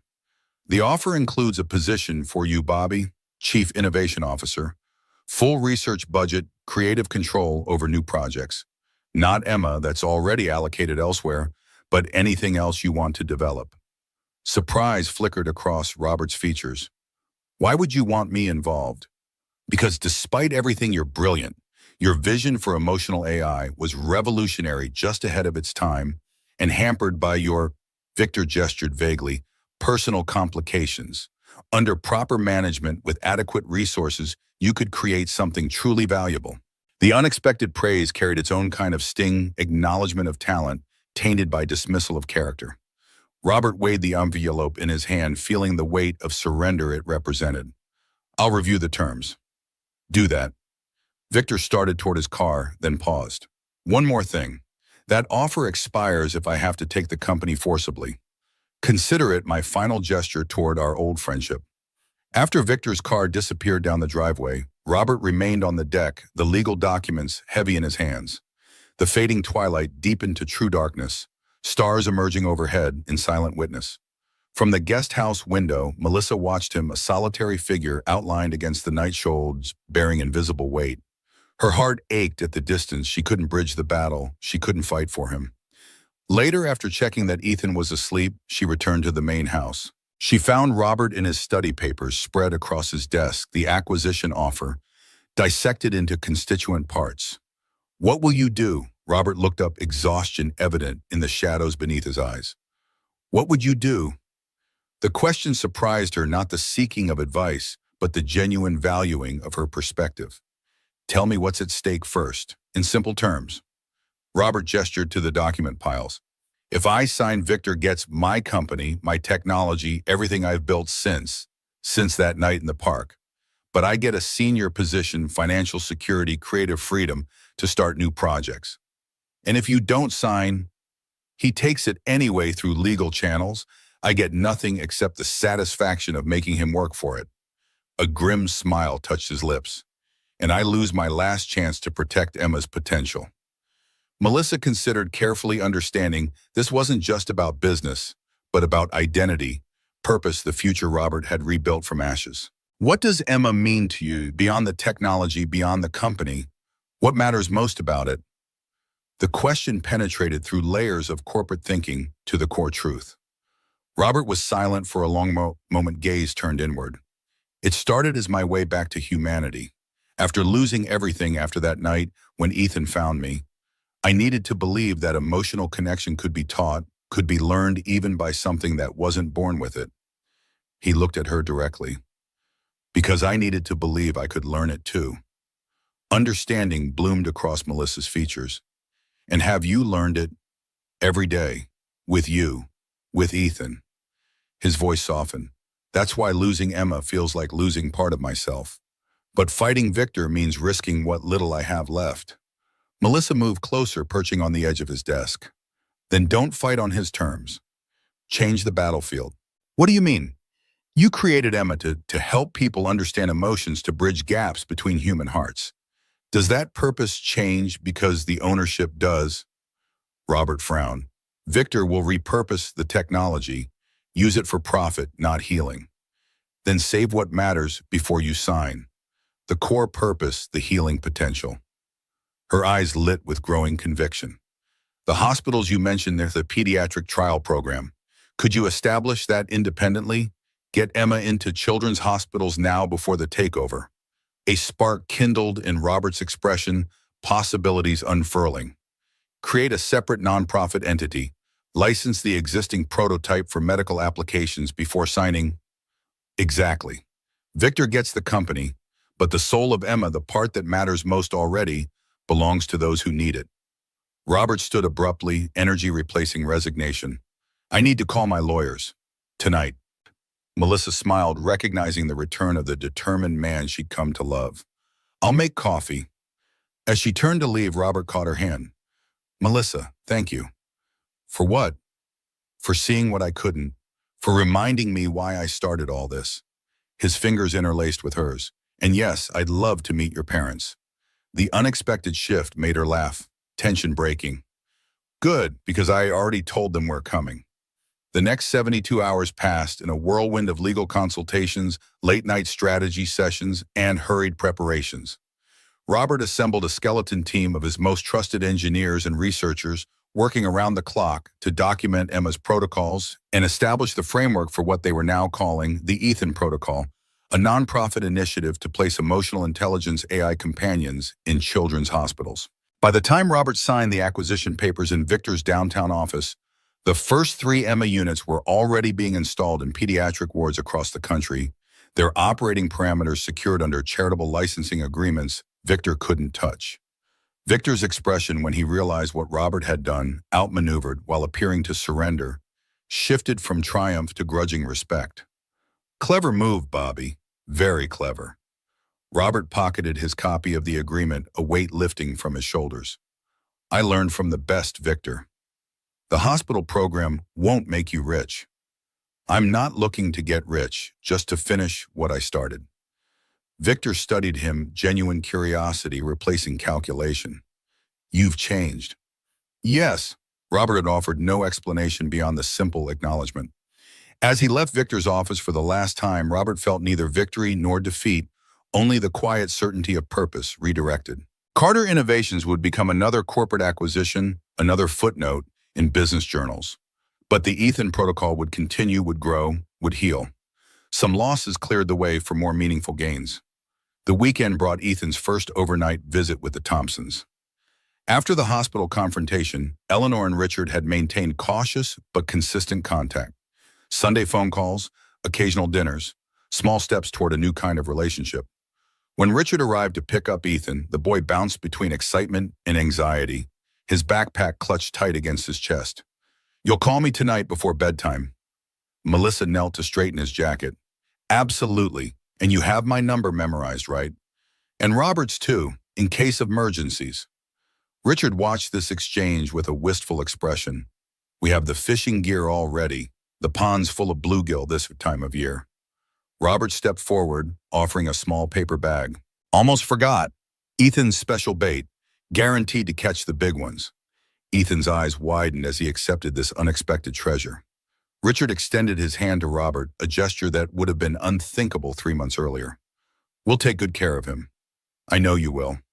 After they departed, Melissa and Robert stood in the driveway watching until the car disappeared around the bend. The property felt suddenly quiet, the absence of Ethan's energy creating a palpable void. First time you've been apart overnight. Melissa nodded, vulnerability written across her features. Is it terrible that I'm both sad and relieved? Robert chuckled softly. Sounds perfectly normal to me. What should we do with all this unexpected freedom? Dinner out, movie. Actually, Robert took her hand, guiding her toward his car. I have something to show you. They drove through the countryside, spring greenery blurring past the windows. Robert maintained an air of mystery about their destination, answering Melissa's questions with cryptic smiles. Eventually, they turned onto a narrow lane leading to a small converted barn. A discreet sign announced Riverside Art Collective in hand-painted letters. Inside, the renovated space housed an airy gallery filled with local artwork, paintings, sculptures, mixed media displays, illuminated by natural light from skylights. It's lovely, Melissa admitted, puzzled by the purpose of their visit. But why? Her question died as they rounded a corner into a small alcove. There on pristine white walls hung a collection of framed children's artwork, vibrant, uninhibited expressions of joy, fear, hope, and wonder. The Healing Arts Program, Robert explained, from Children's Memorial. These were created by pediatric patients working with the first Emma prototype. Melissa moved closer, studying the paintings.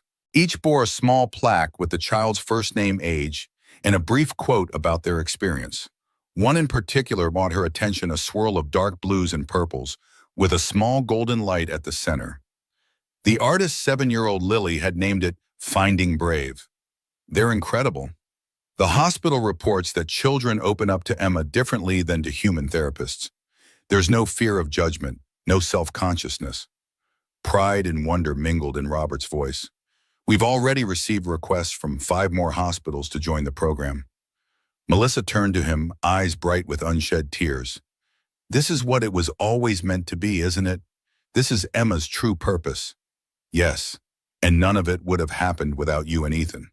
Robert guided her to a small bench facing the exhibition. There's something else I wanted to talk about. Away from home with just us. The sudden seriousness in his tone sent a flutter of anticipation through Melissa's chest. That sounds ominous. Not ominous, just important. Robert took a deep breath. The Ethan protocol is expanding faster than I anticipated. We need dedicated leadership, someone who understands both the educational and emotional components. You're looking for a director. I'm looking for a partner, in every sense. His eyes held hers steadily. The organization needs you, Melissa. Your background in education, your intuitive understanding of how children learn and feel. You'd be perfect. She blinked, processing the unexpected offer. You want me to work with you? I want you to work with me, live with me, build a life with me. The words tumbled out with gathering momentum. These past months watching you create your teaching center, seeing you rebuild your confidence, your purpose, it's been humbling and inspiring. You're extraordinary, Melissa and I. Robert. She placed her fingers gently against his lips, stopping the flow of words. Are you offering me a job or are you proposing? A smile spread beneath her fingertips. Both, I suppose, though I'm making a mess of the latter. Melissa lowered her hand, her expression softening. I can't accept either. Not yet. Pain flashed across his features before he could mask it. I understand it's too soon. No, that's not it. She took his hands in hers. I can't accept because there are things you don't know, things I haven't told you. What thing? Melissa looked away, gathering courage. When David died, I didn't just lose my husband. I lost myself. The grief was consuming. There were days I couldn't get out of bed, couldn't care for Ethan properly. That's normal after such a loss. It went beyond normal grief. I had thoughts, dark thoughts about joining David, about ending the pain. Her voice dropped to a whisper. If it hadn't been for Ethan needing me. Understanding dawned in Robert's eyes. The night in the park. When Ethan gave me the tissue, we were there because I couldn't bear to be in the house another minute. The walls were closing in. I was afraid of what I might do. Melissa's hands trembled in his. I walked Ethan to the park in the pouring rain because I needed to feel something, anything besides the emptiness. Melissa, I saw you there. On the bench, I recognized the look on your face because I'd seen it in my mirror. Her eyes met his unflinching despite her tears. I didn't send Ethan to you. He ran to you on his own while I was frozen, unable to move. He saved both of us that night. The revelation settled between them, the final piece of a puzzle neither had fully understood until now. Their connection wasn't coincidence or simple attraction, but something deeper forged in shared darkness, in parallel journeys back toward light. Robert reached out gently, brushing tears from her cheek. Why didn't you tell me? Shame at first, then fear that it would change how you saw me. She leaned into his touch. How could I accept your proposal without you knowing the whole truth? And now that I do, a small smile broke through her tears. Now you can ask me properly. Understanding her meaning, Robert slid from the bench to one knee, still holding her hands. No ring, no prepared speech, just raw, unvarnished truth. Melissa Walker, you and Ethan brought me back to life. You showed me what matters, what's worth fighting for, what's worth building. I love you both more than I thought possible. Will you marry me? Joy illuminated her face from within. Yes. The simple word echoed in the quiet gallery, a promise, a beginning. Robert rose, drawing her into his embrace, their lips meeting in a kiss that tasted of tears and possibility. When they finally separated, Melissa laughed softly. Ethan's going to be thrilled. He's been dropping hints for weeks. Has he now? Oh yes. Very subtle ones like, when are you going to be my dad for real? And don't you think our house would be better if you lived in it too? Robert's heart swelled at the casual confirmation of what he'd hoped, but never assumed that Ethan wanted him as a father. We should pick him up early tomorrow, tell him together. Melissa nodded, happiness radiating from her like physical warmth. Eleanor and Richard too, they should hear it from us directly. The mention of the Thompsons sobered Robert slightly. Are you sure they might not take it well? They've come a long way, and this isn't about replacing David or erasing the past. It's about building something new that honors what came before. As if summoned by her words, Robert's phone rang, Eleanor's number appearing on the screen. A spike of concern shot through him as he answered. Eleanor, is everything all right? The conversation that followed was brief but alarming. Ethan had fallen while fishing, hitting his head on rocks near the pond. He was conscious but disoriented. They were en route to the emergency room. Robert relayed the information to Melissa as they hurried to the car, her face paling with each detail. The 40-minute drive to the hospital compressed into a blur of tense silence and reassurances neither fully believed. They found Eleanor in the waiting room, her normally perfect composure fractured by worry. Richard paced nearby, hands clasped behind his back, shoulders hunched with guilt. He was running along the pond edge, Eleanor explained, voice tight with restraint. We told him to slow down, but he was excited about catching his first fish. Then his foot slipped on the wet rocks. Where is he now? Melissa fought to keep panic from her voice. CT scan. The doctor was concerned about confusion. He kept asking for his dad. The last word hung awkwardly in the air between them. Eleanor's gaze shifted to Robert, something unspoken passing across her features. He was asking for you, she admitted quietly. By name. Before Robert could respond, a doctor appeared at the entrance to the waiting area. Family of Ethan Walker. All four adults moved forward simultaneously, a unified front that spoke volumes about the complex family they had become. The doctor, a middle-aged woman with kind eyes, addressed them collectively. Ethan has a mild concussion, but the CT scan shows no bleeding or serious trauma. We'd like to keep him overnight for observation standard protocol with head injuries in children. Relief washed through the group. Melissa found her voice first. Can we see him? Of course, he's been asking for his parents. Room 215 just down the hall. As they moved toward Ethan's room, Eleanor touched Melissa's arm, holding her back slightly. You and Robert go first.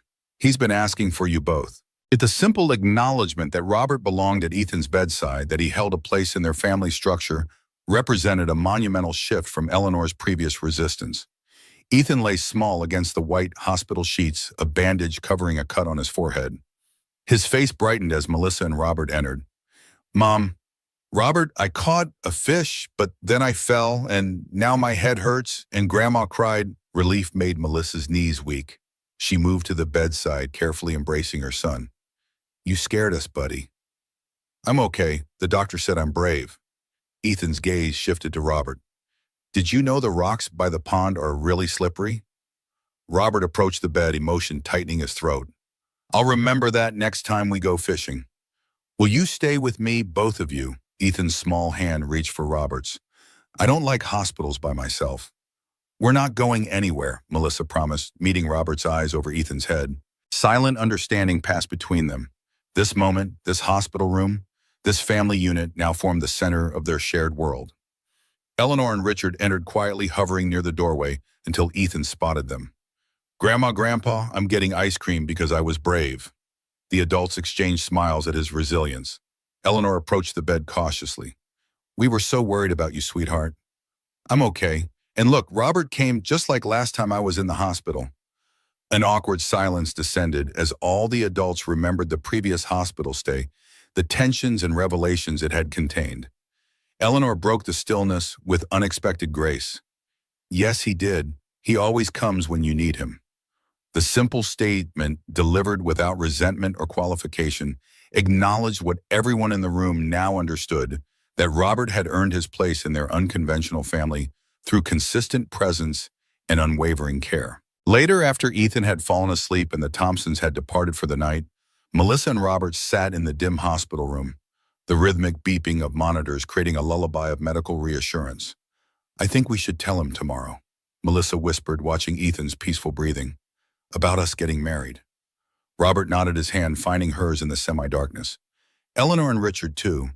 Yes, no more secrets, no more waiting for perfect moments. She squeezed his fingers. Life's too unpredictable. Speaking of unpredictable, there's something I've been meaning to ask you. Robert shifted slightly in the uncomfortable hospital chair. Would you mind if I legally adopted Ethan? After we're married, the question hung in the air, weighty with significance, with the ghost of David, with the future they were building together. You want to adopt him. More than anything, but only if you're comfortable with it. And Ethan, of course. Melissa was silent for a long moment, her gaze fixed on her sleeping son. David will always be his father. Nothing can change that. I know. I would never try to replace those memories or that bond. But Ethan deserves a dad who's here now, who can teach him to fish and build science projects and be there for school plays. Her eyes met Robert's, certainty replacing hesitation. Yes, I think it would be wonderful. Morning brought sunshine streaming through the hospital blinds, a doctor's clearance for Ethan's release, and the arrival of Eleanor and Richard bearing donuts and fresh clothes. As the adults prepared for discharge, Ethan announced with a child's perfect timing, Robert and Mom have something to tell him. Stiaim. All eyes turned to the couple. Melissa glanced at Robert, who nodded encouragingly. Well, Melissa began, suddenly nervous despite their planning. Robert and I have decided to get married. Ethan's reaction was instantaneous and joyful. Finally, does that mean Robert will be my dad for real? The pure excitement in his voice brought laughter from the adults, easing the moment's tension. Eleanor's expression remained carefully neutral, though Richard broke into a genuine smile. Congratulations to you both, he offered, extending his hand to Robert. Eleanor's response came more slowly. Measured words chosen with deliberate care. I hope you'll be very happy together. Though not effusive, the absence of objection represented its own kind of blessing. Melissa reached for Eleanor's hand, bridging the gap between past and future. We'd like you both to be part of the wedding, part of our lives going forward. Ethan needs his grandparents.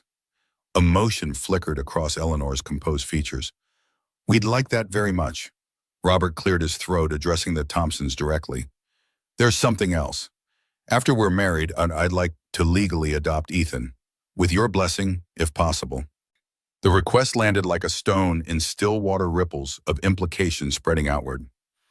Eleanor's hand tightened around Melissa's. You want to change his name, erase the Thompson connection? No, Robert answered quickly. Ethan would keep his last name. Walker Carter, perhaps, if Melissa agrees. This isn't about replacing David or diminishing his memory. It's about legally recognizing what's already true in our hearts, that Ethan is my son too. Eleanor's eyes filled with unexpected tears. For a moment, the composed matriarch vanished, revealing the grieving mother beneath. David loved him so much. I know, Robert said gently. I promise to honor that love every day. From his hospital bed, Ethan watched this adult conversation with solemn attention. Finally, he spoke with the direct simplicity only children can manage. I think Daddy would be okay with it. He wouldn't want me to not have a dad just because he had to go to heaven. Eleanor looked at her grandson, wisdom beyond his years, shining in his familiar eyes, David's eyes. Something released in her expression, a letting go. You're right, Ethan. Your father would want you to be happy. She turned to Robert, measuring him one final time. You'll be a good father to him. You already are.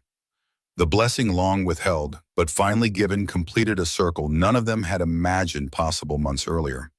Not forgetting, but moving forward. Not replacing, but adding. Not ending, but beginning anew. 6 weeks later, on a perfect June morning, the main house lawn transformed into an intimate wedding venue. White chairs formed a semicircle around a simple wooden arch Robert had crafted himself, decorated with wildflowers and green vines. Only 30 guests gathered, close friends, colleagues, family bound by both blood and choice. Ethan took his role as ring bearer with utmost seriousness, practicing his measured walk for days beforehand. Eleanor helped Melissa prepare in the guest house, their relationship now infused with mutual respect, if not yet easy affection. Richard stood with Robert near the arch, straightening the younger man's tie with paternal care.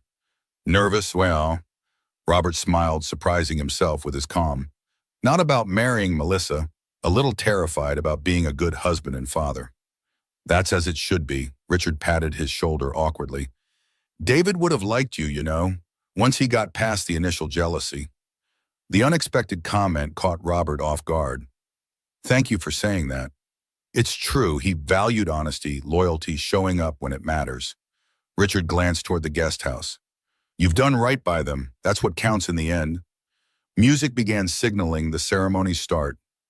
Guests settled into their seats, conversations fading to expectant silence. Robert took his position beneath the arch, heart thundering, despite his outward composure. When Melissa appeared at the path's entrance, Ethan proudly at her side. Robert's breath caught in his throat. She wore a simple ivory dress, her blonde hair woven with small flowers, her smile radiant with certainty. Not a traditional bride by any measure, but perfect in her authenticity, in the strength she'd found through brokenness. As she walked toward him, Robert found himself remembering that rainy night in the park, the despair, the emptiness, the small boy with a tissue changing everything with one simple phrase. How could he have known then that the universe wasn't ending his story, but beginning a new chapter? Ethan delivered the rings with a flourish, then moved to stand between Eleanor and Richard in the front row. The officiant spoke of new beginnings, of families formed through choice, as well as chance of love that builds upon foundations rather than erasing them. When the moment came for vows, Robert took Melissa's hands in his, all prepared words, evaporating in the reality of her presence. 2 years ago, I thought my life was over. I sat alone in the rain, believing I had nothing left to offer anyone. Then your son found me and offered kindness when I least deserved it, but most needed it. His voice steadied, gaining strength. You both taught me that hearts don't break beyond repair. They just need the right kind of healing. I promise to spend every day trying to be worthy of the family we've created together. Tears spilled freely down Melissa's cheeks as she responded, her voice clear despite her emotion. When David died, I thought I'd never feel whole again. I built walls around myself and Ethan, trying to protect what remained of my heart. But you didn't try to break those walls down. You just sat patiently outside until I was ready to open the door myself. She squeezed his hands. You showed me that loving again isn't betrayal, but the greatest honor I could pay to what was lost. I promise to walk beside you in all the chapters still to come. The exchange of rings, the pronouncement of marriage, the kiss that sealed their vows, all passed in a blur of joy and solemnity. As they turned to face their guests, now officially husband and wife, Ethan broke protocol by running forward to embrace them both. The photographer captured that unscripted moment: Melissa in her simple gown, Robert kneeling in his suit, Ethan with his arms thrown around both their necks, 3 separate journeys converging into one shared path forward. The reception unfolded on the lawn tables arranged beneath string lights that would illuminate the celebration as day faded to evening. Champagne flowed, music played, conversations and laughter mingled in the perfect summer air. Eleanor approached during a quiet moment when Robert stood alone watching Melissa dance with Ethan. I have something for you. She pressed a small object into his palm, a worn pocket watch, its gold case scratched from years of use. It was David's. His grandfather gave it to him on our wedding day. Robert stared at the unexpected gift, its weight significant beyond the physical. Eleanor, I can't accept this. It should go to Ethan when he's older. It will, but for now it belongs with the man who's raising his son. Her voice held no resentment, only quiet acceptance. David would want you to have it. Before Robert could respond, Victor Ross appeared at the edge of the reception area, his unexpected presence creating a ripple of tension. Robert excused himself from Eleanor and moved to intercept his former rival. Victor, this is a surprise. Relax, I'm not here to cause trouble. Victor looked almost uncomfortable in the informal setting, a corporate shark in waters too warm and shallow. I brought a gift. He extended a small envelope. For the happy couple. Robert accepted it cautiously. Thank you for coming. Actually, I came to tell you something in person. Victor glanced around the celebration, taking in the obvious happiness, the genuine connections. The Ethan protocol is expanding. 3 more hospitals signed on last week. I know, I'm still on the board. What you don't know is that Acceleron is matching the funding, dollar for dollar. Victor straightened his tie, avoiding direct eye contact. Anonymously, of course. Wouldn't want to ruin my cutthroat reputation. Stunned, Robert studied the man he'd once considered his greatest enemy. Why? Victor was silent for a moment, genuine emotion flickering across his usually calculated features. My sister had a daughter last month. Premature. She's in the NICU at Boston Children's. He met Robert's gaze directly.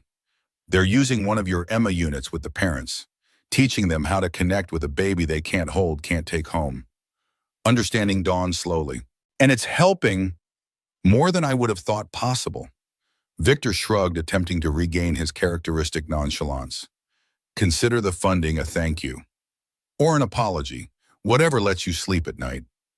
Before Robert could respond, Victor nodded toward Melissa. She looks happy. You both do. We are. Good. That's good. Victor extended his hand formally. Congratulations, Robert. As Victor departed, Melissa approached, curiosity evident in her expression. Was that Victor? What did he want? Robert watched his former nemesis disappear down the driveway, a complex mixture of emotions swirling within him. To remind me that people can surprise you, even the ones you've written off completely. The celebration continued as evening descended, fairy lights twinkling in the growing darkness. After the cake was cut, the toasts delivered, Robert found a moment to slip away to the main house, retrieving something from his study. He returned to find Ethan demonstrating his dinosaur dance to amuse guests, Melissa watching with maternal pride. Robert approached the small box in his hand, drawing her attention. Another surprise, a gift for both of you. He opened the box, revealing two matching compasses, one large, one small, each engraved with the same words, "Always find your way home." Melissa's fingers traced the inscription, understanding its significance. For when we get lost. For when any of us needs reminding where we belong. Robert fastened the larger compass around her wrist. With each other. Ethan bounded over, excitement radiating from him in waves. Is that for me? Can I wear it now? Will it help me find dinosaur bones? Robert laughed, securing the smaller compass around Ethan's wrist. It might not find dinosaurs, but it will always help you find your way back to us. Ethan studied the instrument with solemn appreciation, then looked up with the piercing directness of childhood. Does this mean I can call you Dad now? For real? The simple question paused the world around them, creating a pocket of perfect stillness in the celebration's joyful chaos. Robert knelt to Ethan's level, meeting his eyes with equal seriousness. I would be honored if you called me Dad, but only if you want to, and only when you're ready. Ethan considered this with furrowed brow. I'm ready now. Then yes, you can call me Dad, for real. Ethan's face split into a radiant smile. Okay, Dad. He tested the word, found it satisfactory, then threw his arms around Robert's neck in a fierce hug. I'm going to show Grandma my compass. As he raced off toward Eleanor, Melissa slipped her hand into Robert's, helping him rise from his kneeling position. You okay? You look a little stunned. Robert shook his head in wonder. I just never imagined any of this. After that night in the park, I thought I was getting a second chance at life. I had no idea I was getting a second chance at happiness, too. Melissa leaned into him, her head resting against his shoulder as they watched Ethan proudly displaying his compass to his grandparents. Sometimes the smallest hearts carry the biggest miracles, she murmured. And sometimes love finds you exactly when you need it most. Around them, friends and family celebrated, music played, laughter rose into the star-filled night. But in that moment, standing together on the lawn, where their separate journeys had finally converged, Robert and Melissa held the quiet certainty that whatever storms might come, they had found their true north in each other. Not an ending, but a beginning. Not replacement, but expansion. Not forgetting, but healing. Growing, building something new from the foundations of what came before. A family reborn through chance and choice, and the pure wisdom of a child who once offered a simple truth on a rainy night. Hearts just need hugs sometimes.